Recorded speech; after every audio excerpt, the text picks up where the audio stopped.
All right, so proving the death of Jesus, and by death, I want to make sure that we talk about an actual true death that we know death.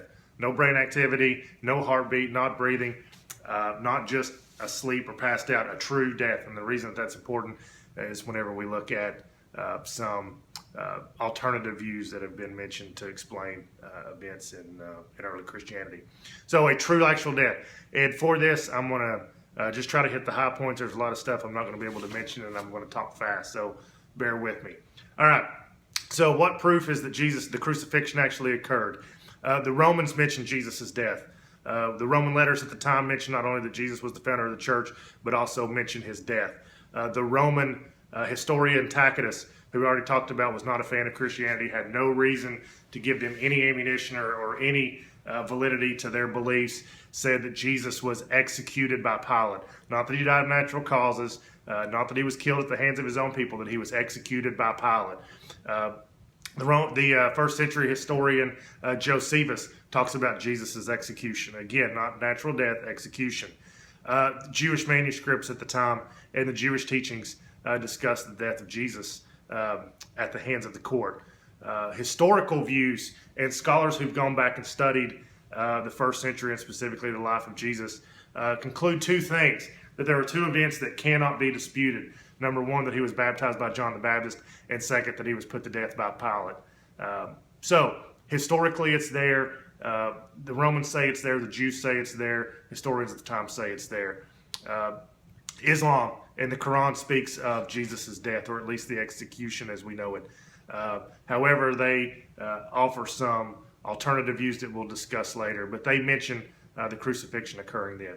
There are four basic criteria that the historians and scholars use to show that the crucifixion account is authentic, and that is, first off, the criteria of embarrassment.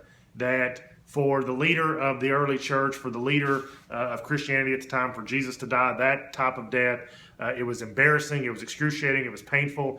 There would have been no reason for them to make up this account because it caused them more harm than good for them to sell their story at early on. Secondly, the criteria of multiple attestation, that there were multiple people that attest that this occurred. It wasn't one person that said, I saw this. It wasn't two people that said, I saw this. Multiple people said that this happened. Multiple people described it the same as well. Thirdly, the criteria of coherence, that it fits other known historical events that were occurring at the time. The crucifixion accounts do. Finally, the criteria of rejection, that it is not disputed by any ancient sources. There is no historical writings anywhere that says that Jesus lived past this. There's nothing that says that Jesus was 50 years old or 60 years old or 70 years old, or that he died an old man in Galilee, or that he died of natural causes in Jerusalem in his 60s. There's none of that. There's no mentions of Jesus' life past the time that it's widely accepted that he died at the hands of the Romans. So, the crucifixion, historically, it's there. Now, did Jesus actually die? The reason that's important is there are a lot of alternative views that says, well, he was this, he was that, it wasn't actually Jesus, he didn't actually die. Number one to bring up real quick is there's no reason to have alternative views if you're not trying to explain something away. And the reason I say that, why would it, if the crucifixion didn't occur, why is there alternative views? Why do people say, well, the account says this, but this is what actually happened? The reason is because the event actually occurred. You don't have alternative views unless there is an actual event that begins with. If the crucifixion never happened, then the people who are disputing Christianity would simply say it didn't happen. There was no crucifixion. However, the historical accounts say that it actually did. So some people say that some of the understanding of the Islamic faith and the interpretations of the Quran and that Jesus was called up is that it was actually Judas that was crucified. Well, number one, the gospel accounts mention that Judas committed suicide after he betrayed Jesus. If Judas was the one that hung on the cross, why did that happen? Then who committed suicide away from the group? Secondly, this is the same God that supposedly transformed Judas into appearing to be Jesus is the same God that prior to that told Moses, tell your people, thou shalt not bear false witness. If I take one person and swap them for somebody else so that everybody believes that it's Jesus that's crucified, is that not false witness? Why would God do that?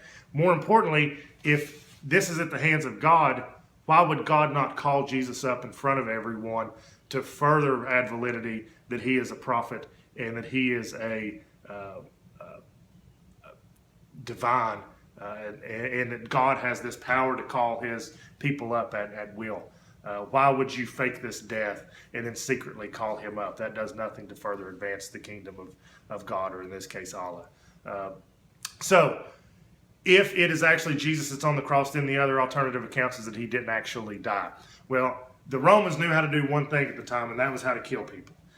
They perfected the art of crucifixion. The gospel accounts don't describe it because people in the first century would have known exactly what they meant when the gospel accounts say Jesus was crucified. Okay, and they wouldn't need further explanation. So, if you want to read about crucifixion, there's all kinds of writings about it and to further describe how it was, but he would have died. The Romans knew how to do that. Secondly, the Jews and the Romans wanted him dead. He was threatening their power. His people were proclaiming him to be the Messiah and that he was going to rule the world. They had all the reason in the world to make sure he was dead when he came off that cross. They want him dead to begin with. That's why he was sentenced to death. Why not make sure he was dead when they came off? The gospel accounts say that the Romans broke the legs of the thieves on either side. That was done to speed up death. Yet they didn't break Jesus' legs because the death didn't need to be sped up. It had already occurred. John's account of the spear being shoved through the side was done to confirm death, not to speed it up, not to enhance the death, but to confirm it. And what occurred, according to John, is that blood and water came out. Now, we know that it probably wasn't water, that it was probably bodily fluid that was clear, and John would have only associated it with water. John didn't understand medicine. John didn't understand the way that we understand anatomy now.